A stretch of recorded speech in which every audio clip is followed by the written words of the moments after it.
Et à Jérusalem, nous retrouvons donc Daniel Haïk, notre correspondant. Bonjour Daniel, Boker Tov, et nous allons commencer ce journal par l'Iran.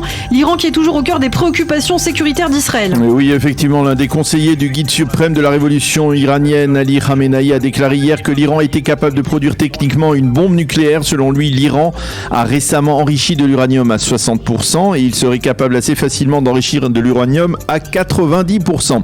Le chef d'état-major de Tsahal, le général Aviv Kochavi, a réagi à ces propos. Il a affirmé que Tsahal se préparait à agir contre le programme nucléaire iranien et que le front intérieur devait aussi se préparer à l'éventualité d'un conflit. Pour le général Kochavi, il s'agit là d'impératifs moraux.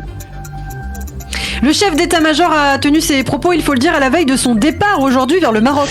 Et oui, effectivement, c'est la première visite d'un chef d'état-major israélien au Maroc. Au cours de ce séjour, le général Aviv Kochavi s'entretiendra avec son homologue marocain ainsi qu'avec des généraux de l'état-major marocain. L'objectif est de consolider la coopération sécuritaire entre les deux armées.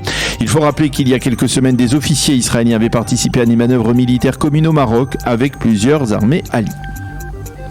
Et puis parallèlement, le chef du commandement militaire régional américain, le CENTCOM, est actuellement en Israël pour une seconde visite en un an. Oui, le général Michael Kouria est arrivé hier en Israël. Il s'est entretenu avec justement le général Aviv Kochavi avant que celui-ci ne s'envole donc ce matin vers le Maroc. Et au cours de cette visite donc de Michael Kouria, il sera question de développer la coopération stratégique entre les armées américaines et israéliennes, et les discussions doivent se focaliser en particulier sur le réseau de défense aérien de l'État d'Israël.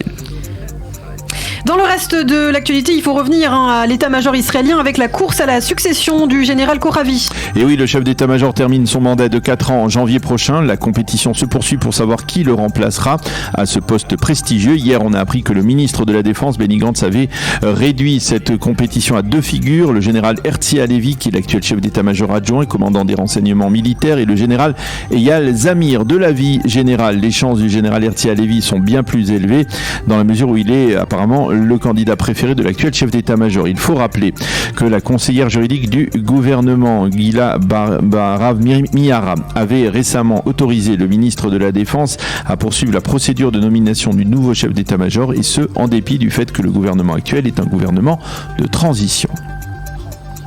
Hier, lors de la réunion du Conseil des ministres à Jérusalem, Yair Lapid a par ailleurs fait le point sur la visite de Joe Biden dans la région. Le Premier ministre a affirmé que cette visite du président américain avait été historique, même si Israël et les États-Unis ne sont pas obligatoirement d'accord sur la nécessité d'une menace nucléaire crédible face à l'Iran.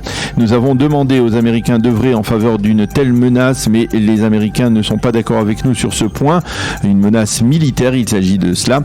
À l'issue de sa rencontre jeudi avec le président Biden à l'hôtel Waldorf Astoria à Jérusalem, Yair Lapid avait déjà souligné la nécessité d'utiliser la force face à l'Iran, alors que le président Biden, lui, avait déclaré qu'il continuait de donner une chance à la diplomatie. Et puis quant aux Palestiniens, ils ont salué hier l'Arabie Saoudite pour avoir exprimé clairement son soutien à leur cause. Oui, c'est probablement le seul motif de satisfaction de l'autorité palestinienne après la visite de Joe Biden en Israël et à Bethléem. Le raïs palestinien Mahmoud Abbas a remercié hier le roi Salman d'Arabie Saoudite et MBS, Mohammed ibn Salman, pour avoir ouvertement soutenu la cause palestinienne durant le sommet de Jeddah en présence du président américain samedi.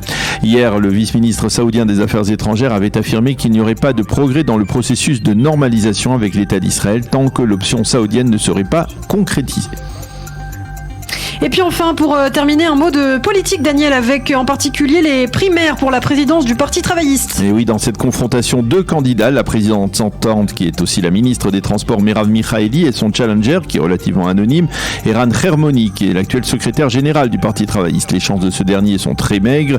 Hier, les ministres travaillistes et les membres du groupe parlementaire travailliste ont publié une lettre de soutien ouverte à Merav Michaeli. Hermoni, lui, a pris l'engagement que s'il était élu, il œuvrerait afin de céder sa place à un candidat prestigieux venu de l'extérieur, par exemple comme l'ex-chef d'état-major Gadi Eisenkot.